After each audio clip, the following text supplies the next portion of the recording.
Spraying every spider you see is the biggest mistake in pest control. It removes the one thing already eating your real problem. Spiders are not the threat in your house. They are the cleanup crew for mosquitoes, flies, and roaches that bite and spread disease. 9 plants redirect them without a single chemical. 1. The bug you were trained to fear. You stand at the kitchen sink with a can of spider spray in hand, staring at a still web in the window frame. Your thumb is already on the trigger. Every can like this promises the same thing: a clean home with nothing crawling in the corners. That promise skips a fact most homeowners never hear. A single house spider can catch over 2,000 insects in 1 year, including the mosquitoes landing on your kids and the flies touching your counter. Spraying that spider does not remove a threat. It removes a system already working for free. The real danger shows up 2 weeks later when the mosquitoes it was catching have nothing left stopping them. The real mistake is not what you spray, it is what you have been planting this whole time without knowing it was working against you. 2. The smell that breaks a web. Spiders do not feel a web the way a hand feels a string. They read it the way a person reads Braille, through tiny sensors lining each leg that translate vibration into information. Block those sensors and a spider goes blind to its own web without losing a single leg. Peppermint is easy to spot by its square stems and sharp-toothed leaves, the kind already growing in most spice gardens. Crush one and the smell is immediate, sharp and sweet at once. That smell comes from menthol, an oil that overwhelms a spider's vibration sensors on contact, leaving it unable to tell when something lands in its own web. Within days, a web that stops reporting back gets abandoned, not out of dislike for the smell, but because it has stopped doing its job. This disables the tool the spider depends on, and the spider leaves because the tool failed. Crushed leaves placed at door frames and window tracks recreate that failure at every entry point. Fresh leaves work faster than dried ones, and this plant grows back quickly enough to keep a doorway supplied all season. None of this stops a single egg sac from hatching behind a window screen in March. Peppermint never told that spider where home was. Something else can. 3. Where spiders go looking. A neighbor mentioned it almost as a joke, how every closet in her house seems to grow a web within a week of being cleared, no matter how many times she empties it. She assumed her house was just unlucky. It was broadcasting an invitation she could not see. Eucalyptus stands out by its long, narrow, silvery blue leaves that hang down rather than stand upright. Easy to recognize even from a distance.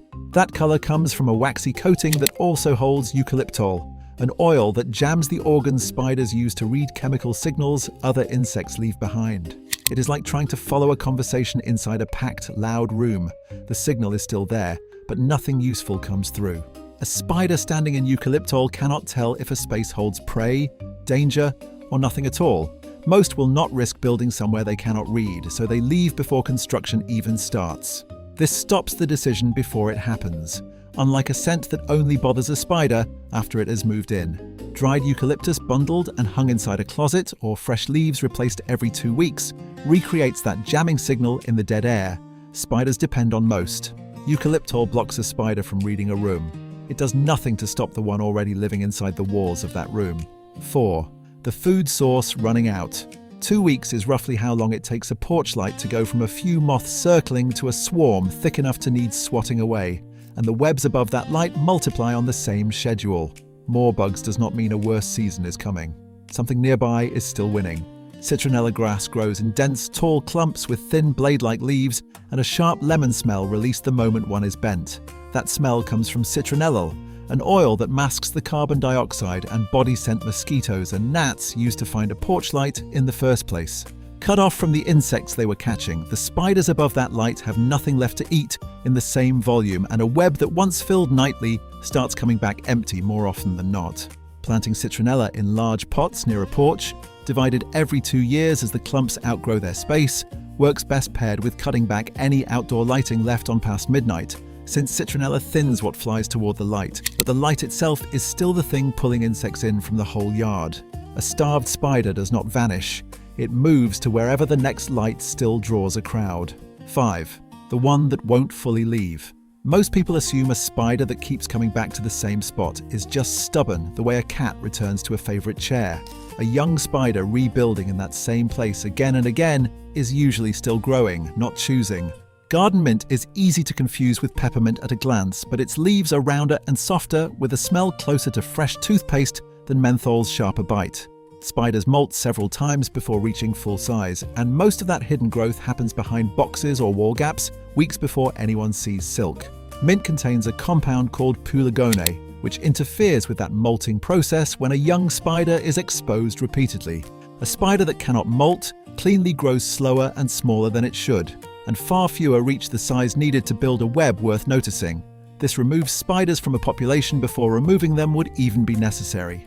Mint spreads aggressively underground left unchecked, so one buried pot along a garage foundation covers more ground than several loose plants scattered without containment.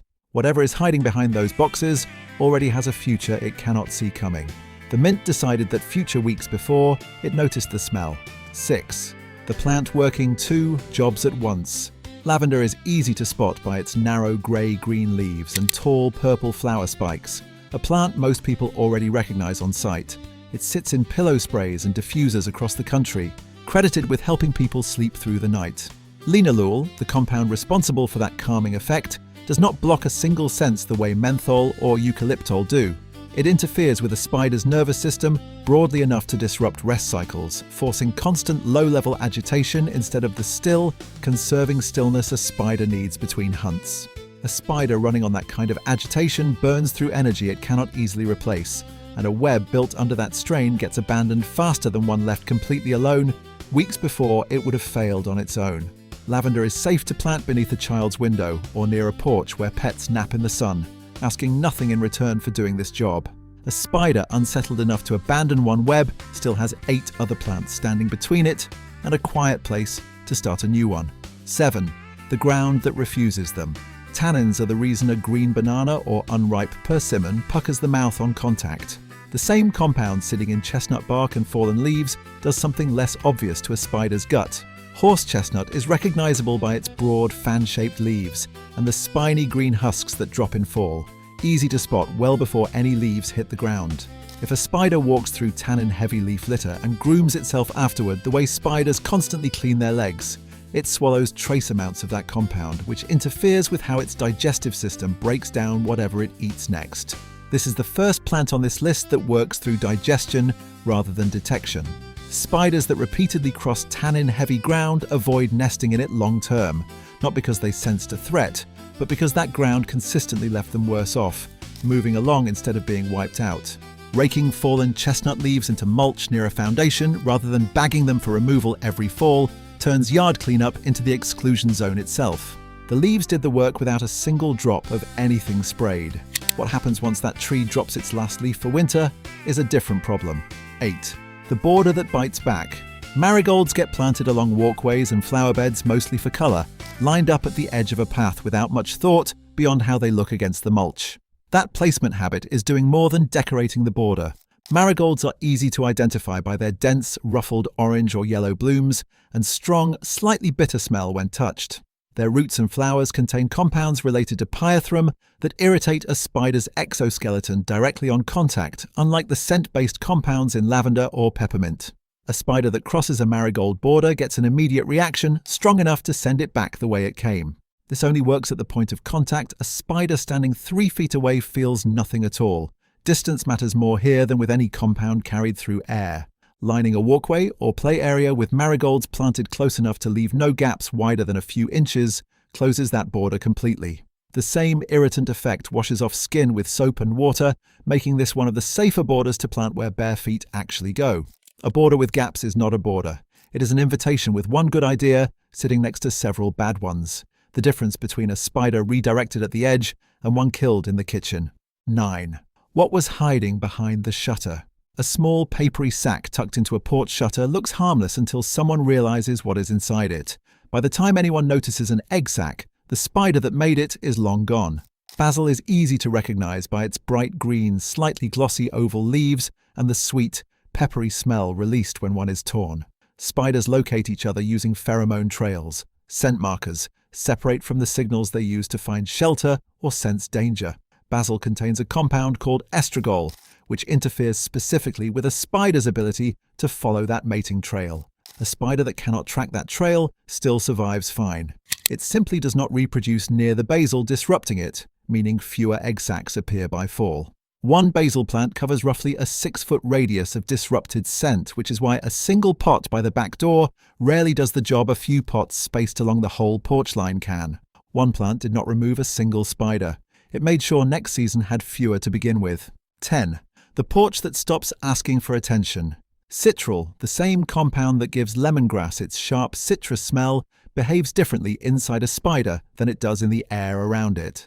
Lemongrass grows in tall, dense clumps of thin, blade-like leaves. Soil around it exposes spiders to citral through repeated contact, and citral builds up in their system slightly more each time they cross that ground, the only plant on this list where the effect compounds the longer a spider stays. A spider does not need a single dramatic encounter to leave. It needs 9 plants making every entry point, food source, mating trail, and inch of soil slightly less livable than the yard next door. Planted along the outer edge of a property line, lemongrass becomes the last layer in a perimeter the spiders themselves built reasons to avoid one plant at a time. None of this required a single can of spray. The spider from the kitchen window is not dead. It is somewhere else entirely, still working, just not on the windowsill anymore. 9 plants, 1 mistake corrected, and a yard that still has its pest control working, just somewhere safer than the windowsill. If any part of this changed the way you look at a spider before reaching for the can, hit subscribe, tap like, and help the next homeowner see this before they spray theirs away. Tell me in the comments which of these 9 you already have growing, and whether a spider has been doing you a favor without you knowing it.